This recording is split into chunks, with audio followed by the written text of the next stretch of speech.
Hôm nay thì Phương Nam đang có mặt tại Hà Giang, mảnh đất địa đầu Tổ quốc. Hà Giang thì gần đây rất là nổi tiếng. Trong những năm gần đây thì được rất nhiều du khách biết đến với những cảnh đẹp có thể nói là vô cùng là hùng vĩ. Như quý vị có thể thấy thì tôi đang đi trên một cây cầu treo. Đây cũng là một trong những cái loại cầu mà rất là đặc trưng của mảnh đất Hà Giang. Cây cầu treo này đang bắc qua một dòng suối. Và cây cầu treo này sẽ dẫn chúng ta đi đâu? Thì quý vị hãy cùng theo chân Phương Nam. Ngày hôm nay thì xin được bật mí với quý vị là chúng ta sẽ có được một vị khách mời rất là đặc biệt. Và khách mời của chương trình Phương Nam đi Việt Nam ngày hôm nay không ai khác, đó chính là ca sĩ Quang Vinh. Chào Phương Nam và xin chào các khán giả đang xem truyền hình nha. Ngày hôm nay thì chúng tôi đã có mặt ở tại resort Banhu Village. Anh ơi, bây giờ có lẽ là mình nên bỏ bớt cái truyền hình đi. Rồi. Mình đang là chương trình trải nghiệm thực tế anh ạ. Ngoài Vinh Nam và ngày hôm nay chúng ta có thêm bạn tour guide là bạn Thơ sẽ cho chúng ta xem về resort ngày hôm nay nha. Hôm nay Vinh có một cái màn chào đầu hoành tráng nhất trong tất cả các tập nha mọi người. Thơ ơi, cái tên Banhu là có nghĩa như thế nào Thơ hả? Dạ, cái tên Banhu ở đây có nghĩa là ở đây thì hay là gọi là những cái vua chúa của người Giao thì có tên là Banhu. Banhu. Và khi mà người nước ngoài đến đây để giám đốc em thì không quen theo nói theo tiếng địa phương mà anh phát âm thành cái Banhu. Nghe tên là rất ấn tượng. Vào đây anh Vinh thấy thế nào? Cảm giác là sao? Đầu tiên là anh Vinh nghe tiếng chim hót. Không đâu mà anh Vinh nghe cái tiếng chim hót mà nó rền vang như vậy luôn á, nhiều thiệt nhiều. Tức là với cá nhân em thấy thì cái không gian ở đây được họ tổ chức nó gần như là những cái khu nhà ấy, rất là ăn nhập với cả cái không gian núi rừng ở đây. Tức là không có gì bị phô trương ra quá cả, rất là hài hòa với thiên nhiên xung quanh. Cảm giác cho mình đi vào ở resort nên rất dễ chịu. Thiên nhiên. Và đây cũng là một cái kiểu du lịch sinh thái nữa. Thì ngoài cái hoạt động resort ở đây mình ăn ở rất là thoải mái, tiện nghi, mình còn có những hoạt động rất là bản địa đúng không? Dạ vâng. Và gần gũi với thiên nhiên môi trường nha. Ở đây có mấy nếp nhà sàn, ở bên kia nhìn ẩn mình vào rừng núi, thơ mộng quá. Nhìn như một bức tranh vậy. Nhìn giống như trong tranh thật. Bức tranh đồng quê. Rau rồi quả mình cũng trồng tự nhiên ở trong resort đúng không? Dạ vâng. Em thấy ở đây có nhiều cái cây, có phải cây tre không chị hay là cây? Vẫn là cây tre bình thường đúng không ạ? Hôm qua đi trên đường em còn thấy mấy người dân họ lấy cái chai nước ấy, họ hứng luôn cái nước chảy từ trên này xuống vào chai. Nước suối tự nhiên luôn hả? Đây rồi, là nhà của Vinh nha. Mọi người xem không gian mà Vinh chọn ở ngày hôm nay. Các anh thấy ở trong phòng này thì bên em sử dụng những cái vật liệu thì rất thân thiện với môi trường. Đa số là làm bằng tre và những cái đồ trang trí cũng được làm bằng cây tre, cây gỗ. Và khung của cái nhà này ấy, thì thiết kế theo cái nhà đất của người dân tộc Dao. Ở đây em thấy có cái họa tiết này đặc biệt này. Đúng. Chăn Và con công. cái màn cũng đặc biệt và cái dây cột màn nữa. Dạ. Cái dây màn này là cái đai của người dân tộc Dao và người ta hay trang trí ở trong phòng.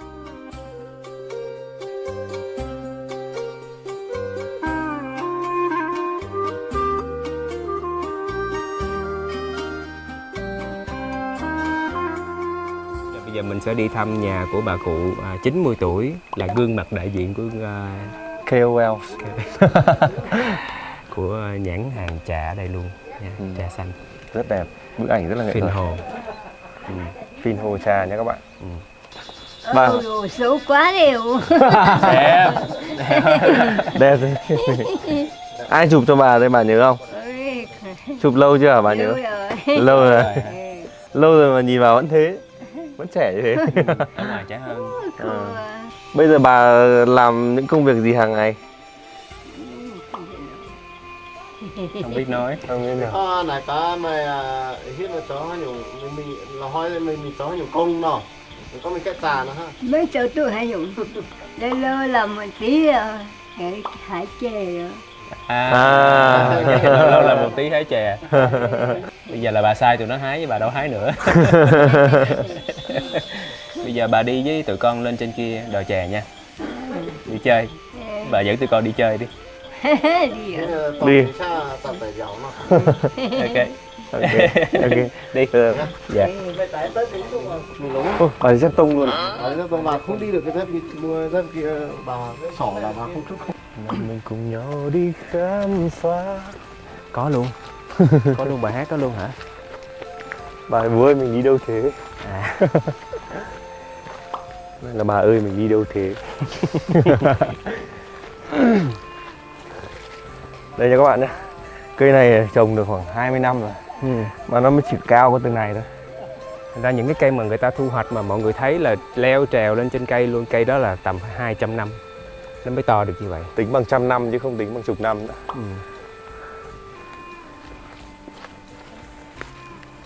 Bà leo rồi nhỉ?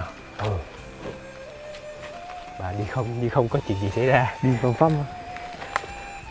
Ôi cô Hải nhanh thế. Quay cô bảo quay phim phải Hải nhanh một tí. Cháu xinh thế, màng áo mắm mà xinh thế. Tớ cảm ơn cô. Giống chủ nhân thế rồi. Mặt cũng giống hết, áo cũng giống thế rồi. Tụi cháu là giả dạng thôi ạ. Như thật. Đúng là leo núi. Khi lên đến đỉnh núi thì mình có cảm giác chinh phục, chiến thắng bản thân. Ui lên đây có sóng 3G luôn. Thế là ví dụ anh em mình ở đây, Ok. tôi muốn có sóng chạy đến đây. Easy. Ôi chỗ này giống chỗ nhảy dù quá. Đỉnh đồi. Giống mấy khu nhảy dù quá, nhảy dù xuống thung lũng. Mình đi được một đoạn như vậy rồi hả? Không tin được luôn. La Phát Thanh. Không tin được là mình hồi nãy mình ở dưới đó, bây giờ mình đến tới đây luôn.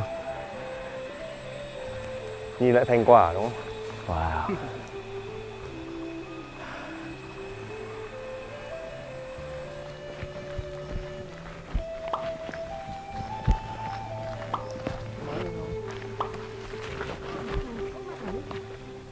Mình đang đứng trên cái cây trà 200 tuổi, 200-300 năm hành hả?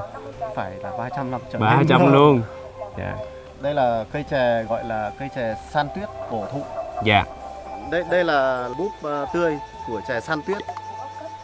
Thì khi nó còn non, khi bắt đầu nảy mầm lên là nó có một cái lớp lông phủ kín trắng này. Đây nó chính là để bảo vệ cho khi bắt đầu trưởng thành. Và khi nào mà nó đã nở như này rồi thì dần dần là cái lông tuyết này nó sẽ mất đi. Đấy gọi là chè san tuyết. Dạ. Những cái chè mà thu hoạch trên những cái cây 200-300 tuổi trở lên này nó có khác gì so với những cây nhỏ tuổi hơn không ạ? Những cây 200-300 tuổi trở lên thì đương nhiên nó phải khác hoàn toàn. Thứ nhất là về cái tích lũy các cái chất dinh dưỡng, hàm lượng tannin rồi là các cái chất dinh dưỡng bổ dưỡng thì sẽ tốt hơn. Dạ. Sẽ rất là cao. Và cái thứ hai nữa là nó sạch. Vì nó sạch là ta không phải chăm sóc nữa mà nó có sức chịu đựng sống gắn với thiên nhiên rồi. Đó. Vậy là mình chỉ thu hoạch thôi. Đấy. Dạ. Tức là cái này thì mình sẽ phân loại khi mà mình thu hoạch. Cái loại chè trên cây 200-300 tuổi sẽ chế biến thành một cái loại thành phẩm khác có giá trị cao hơn. Đúng rồi. Rất là khi hay. mình hái là mình sẽ phân loại ra. Dạ. Cây chè dưới 100 tuổi thì ta phân loại bán loại chè bình thường. Dạ. Cây chè trên 100 năm đến 200 năm thì ta lại phân loại ra, phân cấp sản phẩm. Và có thể phân cấp giá thành. Và 300 tuổi, 400 tuổi ta lại đưa vào một cái khung giá khác nhau. Đó. Cho em hỏi là cây san tuyết này á, là chỉ có vùng này có thôi hay là vùng nào ở Việt Nam mình thì có cái loại cây này? Cây chè san tuyết này thì chủ yếu ở Hà Giang. Dạ. Ngoài ra thì có một số tỉnh Lai Châu, Lào Cai. Dạ. Thế nhưng mà không nhiều. Hà Giang thì là lớn nhất. Nhiều Hà nhất. Giang tổng số có 22.000 ha. Dạ. Trong đó riêng huyện Hoàng Su Phi là có 4.600 ha. Dạ. Cái này sau khi mà mình hái xong ấy thì là mình có phải cắt tỉa hay như nào không anh? Sau khi mình hái xong thì là mình để nguyên. Nhưng vụ đầu tiên trong năm là nó sẽ vào tháng 3, tháng 4 tính theo âm lịch. Thì trong cái thời điểm khi ta hái xong ấy thì ta sẽ đốn đi. Ta đốn bớt đi để cho nó lấy cái phần chất dinh dưỡng của nó để nó nuôi dưỡng cho cái búp chè nó tiếp tục nảy cái mới hay đi. Năm sau thì nó lại mọc rất là tốt như thế này. Dạ. Đây là trong cái năm nay là đã đốn rồi, đốn một lần rồi. Lại cho ra búp mới và mình lại sắp mà có thể thu hoạch được đúng không ạ? Đúng rồi.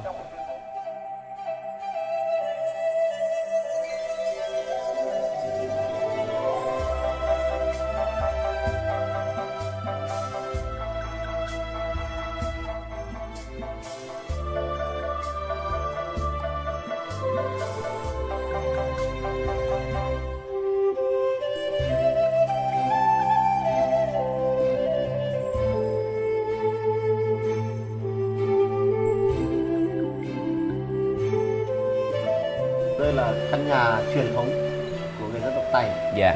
Đấy, theo đúng bản sắc văn hóa. Khác ở chỗ là lập bằng chất bro xi măng. Dạ. Nhưng ngày xưa là lập bằng cây vầu hoặc cây tre hoặc là cỏ danh. Đấy. Nhưng mà bây giờ thì là khác nhau là ở chỗ đấy, vì bây giờ dân người ta có tiền, người ta có thể mua vật liệu ở ngoài để lập, chứ không dùng cái vật liệu địa phương nữa. Dạ. Đấy là cái khác nhau, ngày xưa là như vậy. Nhưng vẫn mang đậm bản sắc dân tộc là sàn không làm sàn bê tông mà là chỉ làm cái rát này mãi mãi. Thứ nhất là nó là bản sắc văn hóa để lại từ ngày xưa. Thứ hai nữa là cái rát này nó rất là mát, làm bằng cây tre. Nó rất là mát này. Dạ. Nó có thoáng khí này. Thì mình ngồi hay là tất cả lúc nào là nó đều có gió thổi từ dưới lên đó. Mình đi trong chân mình cứ sợ là bị sập, nhưng Có thể mà mình thật ra là ở tối dưới ngủ rất đấy. là chắc. Nó rất chắc chắn, nó nhiều cái thanh đầm. Khi tối mình ngủ đây á, là nó rất là mát từ dưới á. Dạ. Nếu mà gió thổi từ dưới lên là nó sẽ rất mát. Mùa đông thì sao? Mùa đông thì Lạnh luôn. Mùa đông thì phải dùng đệm. Ok. Dạ. Trên này chủ yếu là những ngày lạnh mà thời tiết trên này cũng mát. Đúng rồi. Độ cao ở chỗ này ấy là mới chỉ mấy trăm mét thôi, chưa đến 1000 mét. Dạ. Cho nên là vẫn nóng. Và mình có một bạn lấy người ở vùng thấp lên để trông chăm cho ông bà ấy. Dạ. Thì bạn ấy bảo ở nhà lúc nào cũng phải dùng quạt hay là dùng điều hòa, nhưng lên đây thì Không phải cần. đắp chăn. Là Lên đây phải đắp chăn vào ban đêm. Đấy, không ngủ được, lạnh quá. Anh ơi, thế có cái quy định gì về kiểu là ví dụ như kiểu là con trai trong nhà mà lấy vợ ấy thì cái chỗ ngủ như thế nào? Nếu mà không có cái quy định ấy, nếu mà như nhà đông anh em trai ấy, thì lần lượt ví dụ người anh cả lấy trước. Đấy, thì mình sẽ làm một cái buồng ấy, cái phòng ngủ ấy. Dạ. Thì đầu tiên là sẽ làm ở cái bên dưới này, vì người Tày có cái vạch chia cắt này. Dạ. Từ đây lên bên trên là khác, còn từ bên dưới sẽ là khác. Đầu tiên lấy vợ làm cái buồng là phải làm ở bên dưới này trước. Đấy, sau đó đến thành thứ hai lấy vợ thì bắt đầu anh cả lại chuyển đến bên trên. Đấy. Thằng thứ ba nữa. Thằng thứ ba thì thằng anh thứ hai lại chuyển đến bên trên. Còn là mình phải lấy theo thứ tự. Tức là người anh lớn nhất là phải lấy trước. Chứ bây giờ em trai nhiều khi lấy trước không được. Trước đây là không được nhưng bây giờ thì phá lệ rồi. Trước đây là cũng không được đó, tức là phải lấy theo thứ tự luôn. Thế cái ông cả mãi ông không lấy thì làm thế nào? Thì bây giờ thì cũng là bây giờ thì cái của em trước cũng có rồi. Đứng trước đây. Còn đứng như trước đây cả. Theo các cụ bây giờ cả trước.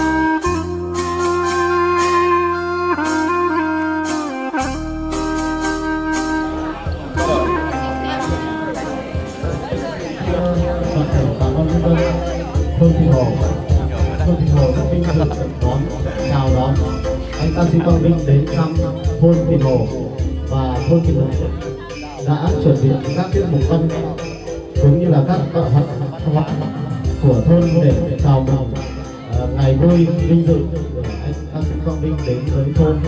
Mở đầu chương trình xin giới thiệu bạn múa sàn của dân tộc Tày, thôn Lạng Giang, xã Tân Nguyên, huyện Hoàng Su, tỉnh Hà Giang. Xin mời.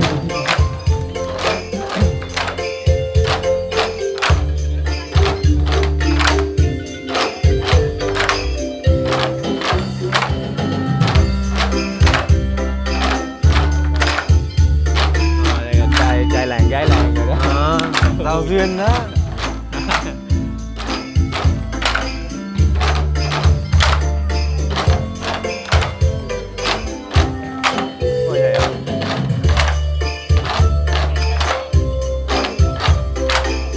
Nó có nhịp của nó.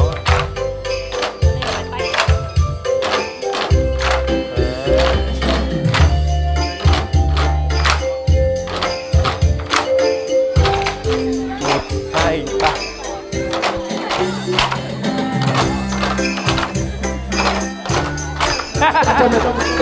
ơi, Quang Vinh đã nhảy.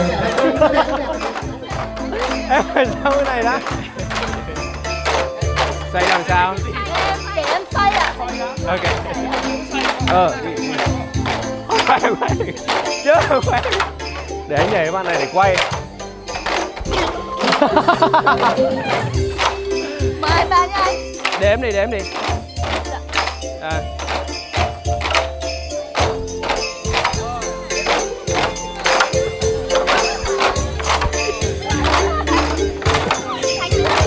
Đây nhỉ.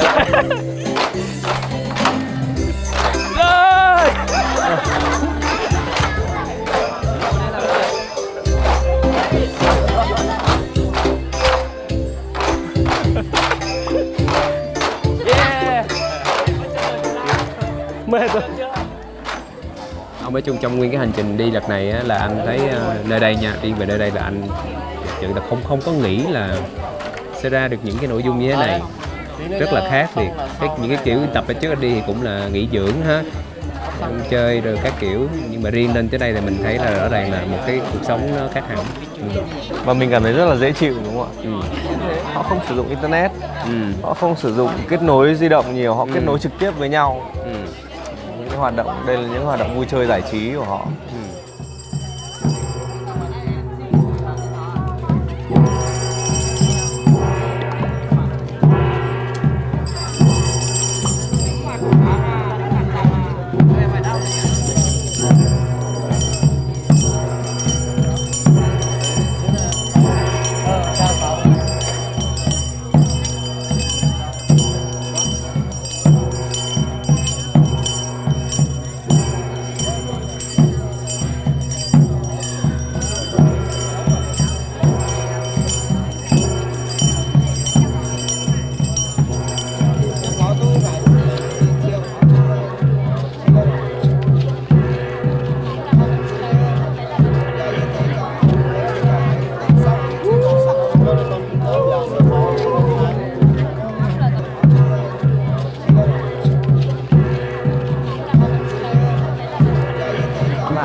Ủa, sao lại thế nhở?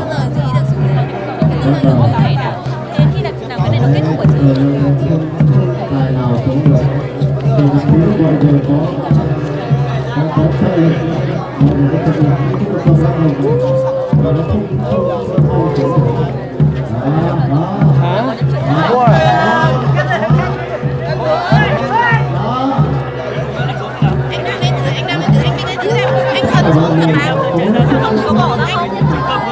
không bỏ.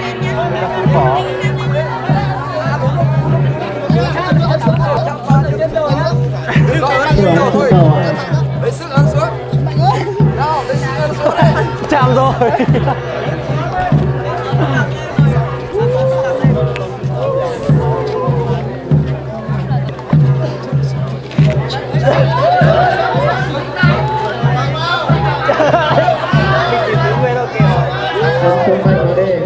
Sâu quá. Đấy, phép bắt đầu. Không xuống được.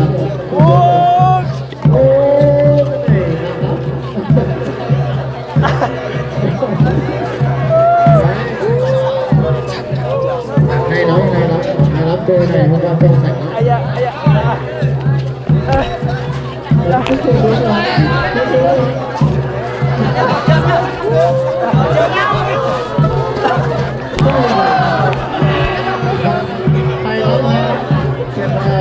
Cho một tràng vỗ tay thật lớn nào. Lên thật hả? Lên hả?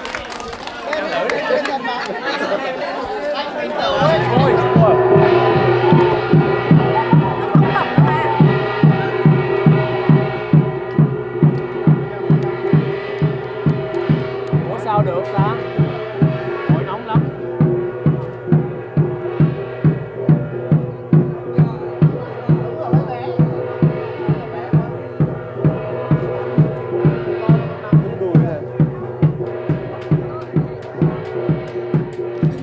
Chào tất cả mọi người. Ngày hôm nay cảm ơn mọi người đã đến, rất là ấm cúng trong cái không không khí thế này. Cảm ơn mọi người đã chào đón đoàn của Vinh nè. Cảm ơn anh Nhàn rất là nhiều về chương trình ngày hôm nay. Nhưng mà ngày hôm nay thì Vinh thực sự không có chuẩn bị trước, Vinh không có nhạc, cũng chắc là hát tặng mọi người một đoạn thôi nha. Nha. Nếu mà mọi người nếu mà mọi người thuộc bài hát này thì hát cùng với Vinh. Một mình anh lang thang trên phố nhớ mưa qua, còn mình anh cô đơn nỗi nhớ những chiều mưa mùa. Anh nhớ em mùa thu đầy nắng, anh nhớ em từng đêm mưa trắng lòng anh. Đừng vội quên bao nhiêu yêu dấu tháng ngày bên nhau, từng nụ hôn ta trao khi đó biết giờ nơi nào. Thôi nhé em đừng trôi vào dĩ vãng, anh vẫn đi về nơi miền cát trắng bình an. Đừng vội xa em ơi khi tình yêu đâu còn một mình anh lang thang.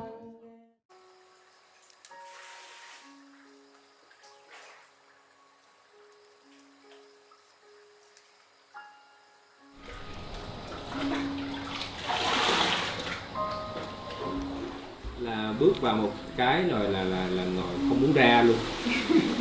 Muốn ngồi đi luôn. Cái này thì cái nguyên liệu của nó có gì đặc biệt không chị? Dạ, ở trên này thì bọn chị cắm lá thuốc ở đây là bao gồm là lá thuốc của thiên nhiên ở trong rừng trong vùng công ty của bọn chị trên này. Nghĩa là có bao gồm cái lá đài bi này, lá xả này và lá ngũ gia bì này, lá cây bần tang rồi vân vân các loại. Ở trong cái bài thuốc của người Dao Đỏ thì nó có tới 12 loại lá. Rất là đặc biệt. Cho nên những khi mà tắm như thế thì bọn chị cần thắp lên cái bài thuốc. Và mỗi lần tắm là sẽ 5 đến 6 loại. Cái này là mình dùng lá tươi luôn đúng không? Dạ vâng, đây là tươi Nhưng mà khuyến khích là mình tắm chỉ là 30 phút thôi đúng không? Dạ, tắm nhiều mình sẽ say nha mọi người. Cảm ơn chị. Dịch vụ này thì mọi người trả 15 đô ở chạy Farmhouse, và xong theo đó thì mình có thể massage thêm nữa. Đó. 15 đô là cho thoải mái thời gian. Nếu ai không sợ say. Tức là mỗi lần đầu lên nghe mà đi tắm kiểu này cũng ngại, nhưng mà xong vào đây là thích quá luôn mọi người, cho nên là các bạn tới đây là phải trải nghiệm cái này nha. Nhưng là Vinh là miền Nam, bên đây là Vinh cực kỳ thích luôn.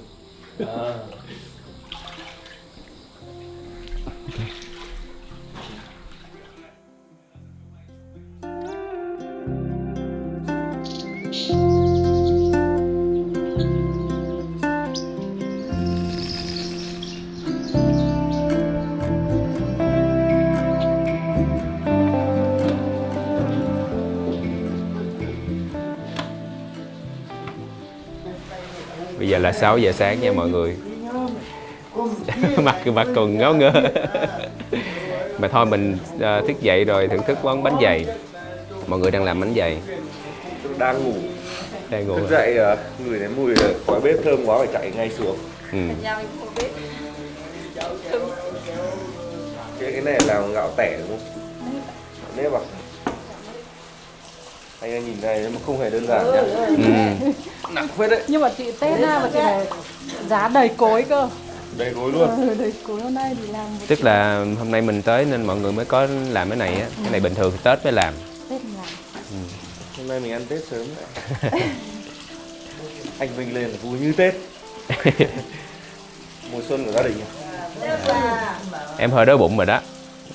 Khi nào mới xong mới có bánh ăn đi. Anh ơi. Thế thì phải vào làm. Cũng đang muốn ăn nó mới ngon. Cũng đang muốn làm thử lúc đây. Khoan tẹo xuống và chị lên đúng không? Rồi. Em nhấc lên thì chị mới dám xuống. Khó ha. Cái lực của chị đó là mạnh. Đúng không?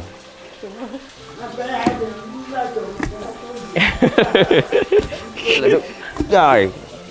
Xuống. Được chưa chị? Cái giã đây có khoảng 10 cái.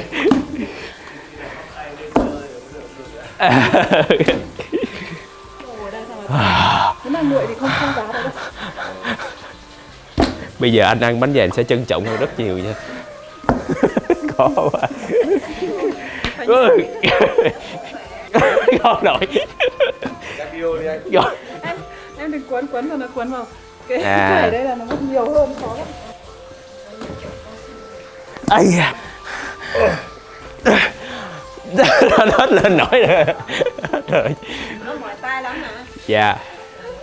Giống cái trò hôm qua để Dạ thôi. Thôi đủ rồi.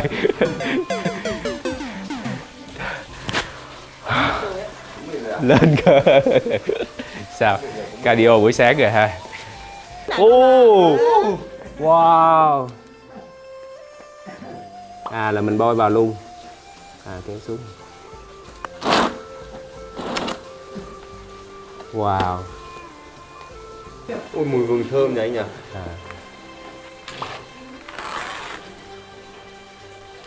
Cái này là vừa hái ngoài vườn ngay đây luôn, cây chuối.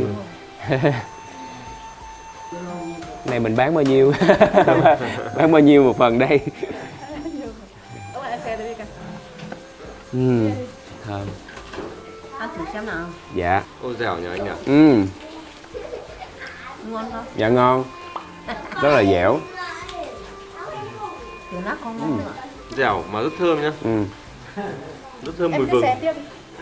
Trong này có công sức của mình có khác. Bình thường ấy, như bọn chị bắt đầu từ ở trong cối ra này là ăn thì là mình chấm vào mật ong. Dạ. Chấm vào mật ong thì nó rất là ngon. Rồi. Nhưng anh Minh bảo em là đang thèm miếng giò lụa. Phải kèm ở giữa miếng giò lụa bự bự. Là bây giờ mọi người sẽ đi bắt nguyên cái tổ ong về cho mình ăn. Hay ha, cái gì cũng có xung quanh hết, khỏi cần mua hả? Không cần mua, em Đúng nghĩ không? thế. Ở trên này thì ong thì là trên rừng này nó có sắn ở đây. Dạ. Và Vui.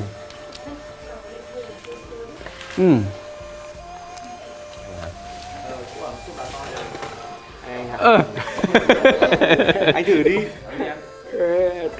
Hút ra trong này hả? Hít lên. Hút vào để cho nó châm. phải kín đó, kín hơi. Nước kêu. Ở đấy đi không? Nước kêu đệt. Đấy. Lên. Đấy. Chưa lên. chưa.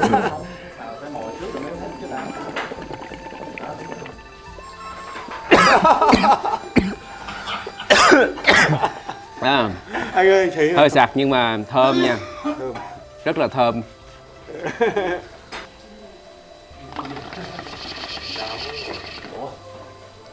Đã. Thích quá vậy. Mặt kiểu happy á. Happy nhỉ. Happy. Ông thấy thế nào ông ơi? Nhưng mà ông phải nhường cho Nam một cái. Không dành luôn.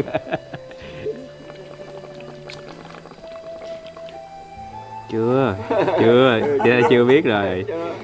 Đó bây giờ nè. Chưa em dịch nó vô nè.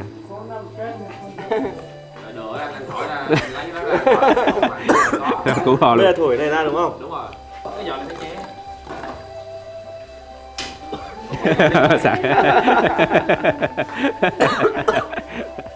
Tôi hôm nay còn quay tiếp anh ạ. Okay. Thấy ông đúng kiểu tê. Nhìn ông hùm. Đó, có quá trời đó. Vách đá đẹp nhỉ anh nhỉ? Đi một đoạn đi thẳng lại mọc ra khu dân cư, trong nhà nhỏ xinh xinh sát núi.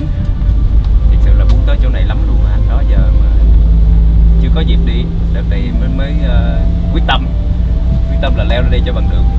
Nhờ quyết tâm của anh mà em được đi ghé.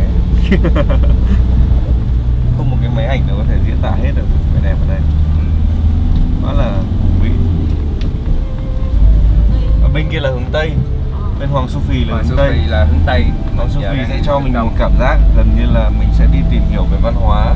Mình sẽ cảm giác nó sẽ rất là gần gũi với cả là người dân ở đó, hay là mình tìm hiểu về đặc sản ở đó. chè, san tuyết. Nhưng mà hôm nay thì đúng là sang bên này thì cảm thấy núi đồi ở bên phía tây không là gì cả. Bề đẹp quá. Nhưng mà anh thì anh vẫn thích kiểu bên kia. Tức là cái kiểu nó sao ta, nó không có bị quá du lịch. Còn đây cái phố mình đi vào mà hàng quán ăn uống các kiểu người ta buôn bán thì mình cũng thấy là nó những cái tiếp khách du lịch nhiều rồi. Cái kia thì nó hoang sơ, kia nước ngoài họ thích đi. Và mình ở cùng với người dân ở trong bản, mình hiểu cuộc sống của họ hơn. Nhưng em thì em lại thích ở bên này hơn. Em thích bởi vì là cảnh nó quá đẹp. Mình đang đi xuyên mây nè. Đi xuyên mây bây nè. giờ là không thấy gì luôn hả? Trời, cảm giác mình như Tôn Ngộ Không đang bay á. Bay sông kia mà thấy sông rồi, thấy sông rồi. Hôm nay nhìn nó đục quá. Hôm nay nó không, nó mới mưa anh ạ. Mưa chứ bình thường nhìn nó xanh lét. Xanh lét anh. Xanh lét mà. Em tưởng xanh như ngọc bích phải xanh lét. Wow. Thông thường khi đến một địa điểm du lịch đẹp như này, chúng ta sẽ phải nói một cái điều gì đó. Nhưng mà chúng tôi không có gì để nói các bạn ạ. Chúng tôi đang mải ngắm cảnh và chụp ảnh. Đúng rồi, nãy giờ lo chụp hình không à. Đây là Mã Pì Lèng, đây là sông Nho Quế bị bay cha rồi, ok. Các bạn ạ, chúng tôi nói thật với các bạn một điều là không có một cái loại máy chụp hình nào có thể diễn tả hết được vẻ đẹp ở đây cả. Quá đẹp. Mặc dù trời đang mưa luôn vẫn thấy đẹp. Không có máy chụp hình mà không có từ ngữ nào thể miêu tả được vẻ đẹp ở đây cả. Các bạn nếu muốn trải nghiệm hãy đến trực tiếp đây mà trải nghiệm. Đừng đi du lịch qua màn ảnh nữa. Ở đây là có cái đường ngoằn nghèo xuống đây. Lúc mà mình đi, anh nghĩ là mình lâu không? con sông Nho Quế phải đi đường đó. Đi xe máy, đúng rồi, xuống sông Nho Quế là đi xe máy. Đây là cái đường đi mọi người xem nè. Sắp tới đây thì bạn Nam lại trầm tư rồi. 1 phút. 1 phút nó trầm lại, một nó trầm. Cảnh phê quá đúng không? Phê quá, không nói nên. Đây là Mã Pì Lèng rồi nè mọi người. Đẹp và bị đơ luôn. Đơ thì không biết nói. Gì vậy chứ? Thôi, chỗ này anh cho súp nha. Súp. Cho súp ở dưới. Okay. Đẹp quá anh ạ. Em đang thả hồn theo mây gió đấy. Quay lại Nam ơi, đừng đi luôn nha. Thôi quay vậy vui hơn. Súp. Đại loại là nhiệm vụ của mình tới đây giới thiệu cho mọi người xem biết thông tin nhưng mà mình không có biết. cho nên là mình chỉ nghĩ Mã Pì Lèng là cái gì đó liên quan tới con ngựa thôi. Thì nếu các bạn biết thì các bạn comment. Các bạn biết thì các bạn bình luận ở bên dưới nhá. Mà mình biết đây là cung đường mà nối 3 tỉnh Mèo Vạc, Đồng Văn và Hà Giang. Mình đang đứng ở trong một trong những cái đỉnh đèo lớn ở đây, có 4 cái đỉnh đèo lớn. Trên đây là Mã Pì Lèng, ở phía dưới là dòng sông Nho Quế. Để mà đi hết cái khu này thì Vinh nghĩ là mọi người mất nhiều thời gian. Tại vì mấy chục cây số mà mình đi phải tầm 1 tiếng 2 tiếng là bình thường luôn á. Mặc dù đoạn đường mình thấy cái số km rất là ngắn, rất là ít thôi. Di chuyển thì sẽ không được tốc độ cao mà đi sẽ rất là chậm thôi. Vừa đi vừa ngắm cảnh rồi, tại đẹp quá thì lại mất thêm thời gian. Và các bạn nếu mà đi xuống sông Nho Quế phía dưới kia, mình thấy mọi người đi và hướng dẫn thì lại mất thêm thời gian nữa, bởi vì từ đây mà mình đi xuống đó rất là xa.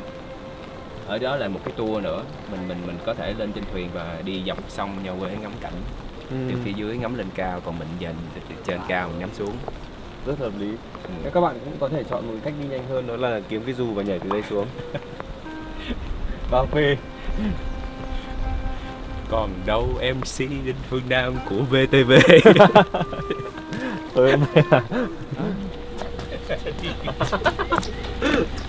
Không giấu được niềm phấn khích của Nam đúng không? Nhưng mà ở đây mình dùng từ đẹp, ví dụ như bị dư á. Bị dư anh ạ. Không đủ. Không thể đủ được, không thể diễn tả. Và cũng không có tìm được cái từ nào để diễn tả được. Không tìm được một cái ống kính nào hay là một từ ngữ nào diễn tả. Nên là chúng tôi không diễn tả nữa, xin phép các bạn, chúng tôi không mô tả cảnh đẹp ở đây nữa. Mọi người phải tới đây để xem, để cảm nhận. Bây giờ mình đi tiếp, đi tranh thủ đi tới cái điểm check-in để còn kịp mây, thấy mây kia đẹp quá. Đẹp quá. Đi tiếp. Ok. Let's go. Bây giờ hỏi Nam đi chuyến này là Nam thích cái hoạt động nào nhất nè đó. Cái nào mà Nam thấy là tượng nhất trong cái chuyến đi lần này đó? Nếu như không nói theo thứ tự thời gian thì mình sẽ ấn tượng nhất với cái quang cảnh, phong cảnh rất là hùng vĩ ở đây của đèo Mã Pì Lèng và đường đi lên Đồng Văn rất là đẹp. Nói chung đây có thể nói là những cái trải nghiệm lần đầu tiên trong cuộc đời mình thấy những cái phong cảnh rất là đẹp như vậy, mà ngoài đời thực luôn, có thể nói là không thể nào mà diễn tả lại được bằng từ ngữ hay là bằng bất kỳ một ống kính nào cả, và chúng ta phải đến trực tiếp đây để trải nghiệm. Không khí và con người Hà Giang cũng rất là thân thiện, và đây là một chuyến đi rất là đáng nhớ. Có những người bạn và đặc biệt là đi cùng với anh Quang Vinh nữa, rất là vui. Mọi người cho chàng pháo tay đi ạ. Này nói thật lòng hay là đang diễn trước camera vậy trời? Em nói thật lòng mà. Lan C chủ nhà vậy sao em? Khách mời Lan C. Khi mà nói những dòng cảm xúc đó thì chúng tôi vẫn đang được ngắm những cái cảnh vô cùng đẹp của Hà Giang, và chuyến xe vẫn đang trên những cung đường đèo rất là tuyệt vời. Câu hỏi tiếp theo, còn cái gì là không thích? Không thích à? Cái này mới khó nè. Không thích đấy là tôi bị say xe. Tôi đã phải bắt cả đoàn dừng lại để nghỉ ngơi ở giữa lưng chừng đèo, vì thực sự là cũng là rất lâu rồi mới được đi du lịch trải nghiệm mà phải di chuyển nhiều như vậy. Một ngày có khi là mình di chuyển đến vài trăm cây số. Và câu hỏi tiếp theo rất là quan trọng luôn. Đó là thông qua cái hành trình này thì mà nếu như những người ta muốn đi như là mình, người ta muốn đi cái vùng Hà Giang này thì họ nên làm gì, và mình có những cái kinh nghiệm nào mà mình chia sẻ với họ để họ có sự chuẩn bị? Cái kinh nghiệm đầu tiên thì có lẽ phải chia sẻ với mọi người đó là thời gian. Chúng ta phải có một khoảng thời gian tương đối là thoải mái, tương đối là dài. Bởi vì sao? Bởi vì chúng ta lên đây là chúng ta đi du lịch trải nghiệm, và khi mà chúng ta được thoải mái về mặt thời gian ấy, thì chúng ta sẽ không áp lực về mặt di chuyển, chúng ta sẽ không áp lực là chúng ta phải hoàn thành những cái điểm đến, mà chúng ta sẽ đi khá là thong dong, chúng ta sẽ có nhiều cảm nhận hơn, nhiều trải nghiệm hơn ở mỗi cung đường, ở mỗi cái địa điểm khác nhau. Ví dụ như là nếu như chúng ta có nhiều thời gian hơn thì có lẽ là cái hành trình lần này chắc chắn là sẽ kéo dài, đúng không anh? 4 ngày không thể hết được. Có lẽ chúng ta sẽ phải dành ra đến 7 ngày. Tôi nghĩ là chuyến đi Hà Giang chúng ta phải đầu tiên là phải chuẩn bị khoảng thời gian rảnh rỗi là khoảng 7 ngày và đi chơi thật là thoải mái, không vướng bận bất kể một cái gì về công việc. Cái thứ hai là phải có một sức khỏe tốt, bởi vì là đặc điểm ở trên này đó là những cái cung đường đèo rất là hiểm trở, đặc biệt là đi bằng ô tô thì có nhiều người bị say xe. Tôi cũng là một người lái xe thường xuyên, đi khá là nhiều điểm, nhưng mà lên đây thì hôm trước đi mệt quá vẫn bị say. Rồi là thời gian và sức khỏe. Thời gian và sức khỏe là hai cái quan trọng nhất rồi. Còn lại là một tâm thế sẵn sàng để trải nghiệm những cái gì ấn tượng nhất của Hà Giang đem lại cho các bạn thôi. Nhưng mà lúc mà Nam đi cái hành trình này có giống như là Nam trước đó tưởng tượng về Hà Giang không? Nó có cái sự giống, tức là trước đó thì là cái gì? Trước đó thì em tưởng tượng được khoảng 10% như hiện tại. Những cảnh đẹp của Hà Giang cũng như là nghe trên sách vở rồi là nghe trên báo đài cũng khá là nhiều rồi. Con người Hà Giang rất là thân thiện, cảnh đẹp thì hùng vĩ, nhưng nó chỉ dừng lại ở mức đó thôi. Nhưng khi mà mình lên đến đây trực tiếp mình trải nghiệm điều đó thì mình thấy là nó quá tuyệt vời. Và mình lại nói lại một lần nữa về những cái cảnh đẹp này thì đúng là không có cái ống kính hay là cái ngòi bút nào có thể miêu tả hết được. Mà ngày hôm nay mình đi là mình gặp một cái cảnh cũng rất là khác, đúng không ạ? Ngày hôm nay mình đi là ra đèo Mã Pì Lèng là có sương mù và có rất là nhiều mây, nhưng mà nhìn nó còn đẹp như vậy, tức là chúng ta nhìn nó mờ mờ ảo mà còn chưa rõ đấy. Nên là khi mà có nắng nữa thì chắc là sẽ không thể tưởng tượng nổi, sẽ không có một cái óc tưởng tượng nào có thể tưởng tượng nổi là Hà Giang có thể đẹp đến như vậy. Cảm tưởng như thế nào khi mà đi cùng team anh Vinh, và nếu lần sau mời thì có đi nữa không? Đây là câu này không cần phải suy nghĩ trả lời luôn là có đi, và cảm xúc rất là tuyệt vời. Vì sao? Bởi vì là đi cùng với team anh Vinh thì anh Vinh take care cho mọi người rất là tốt. Anh Vinh rất là quan tâm đến mọi người, từng việc nhỏ nhất để chu đáo nhất có thể để cho mọi người thực sự là cảm thấy thoải mái và có thể enjoy được chuyến đi một cách hoàn hảo nhất. Hỏi luôn là đi đâu, đăng ký luôn nè. Anh bây giờ anh phải cho em lựa chọn. Bây giờ em đòi lên lựa chọn nha. Ok. Không, cái em thích chỗ nào anh đưa đi chỗ đó được chưa? Wow. Anh ơi, thế thì em phải suy nghĩ. Câu trước có thể trả lời luôn, nhưng câu này phải suy nghĩ. Bởi vì em thích nhiều điểm quá.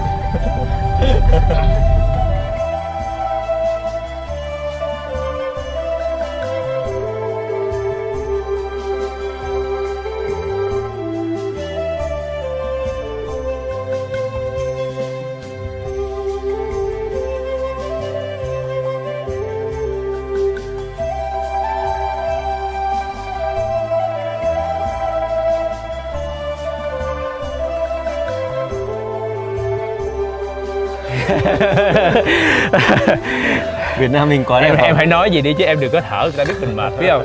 Em phải nói chuyện chứ. Tôi rất khỏe các bạn ạ. Lên đây thở tí đã. Sắp lên tới nơi rồi. Em kiểu như thỉnh kinh đó. Đã tới được đây vẫn chưa có lên được. Chưa lên được. Tới chân thôi nha mọi người. Tới chân cột cờ là mình phải leo lên. Cũng vất vả đấy. Rồi, kia rồi. Wow. Lá cờ to quá. Sắp thành chánh quả đây. Xin chào quý vị và các bạn. Chúng tôi đang có mặt tại cột cờ quốc gia Lũng Cú, tại huyện Đồng Văn của tỉnh Hà Giang, nơi được mệnh danh là cực Bắc của Tổ quốc. Mà không phải mệnh danh, mà đây là cực Bắc của Tổ quốc thật. Thực ra là so với cái vị trí mà biên giới với cả đất nước Trung Quốc, chúng ta còn cách khoảng 2 km nữa. Nhưng chúng ta coi đây là điểm cực Bắc của Tổ quốc. Nhưng mà giờ anh muốn phỏng vấn Nam là cảm xúc của Nam như thế nào khi mà mình leo lên tới đây là điểm đầu tiên của Việt Nam mình. Bữa trước thì trong tập đầu tiên hành trình của anh Vinh, anh Vinh đã check in phía Nam ở Cà Mau đúng không?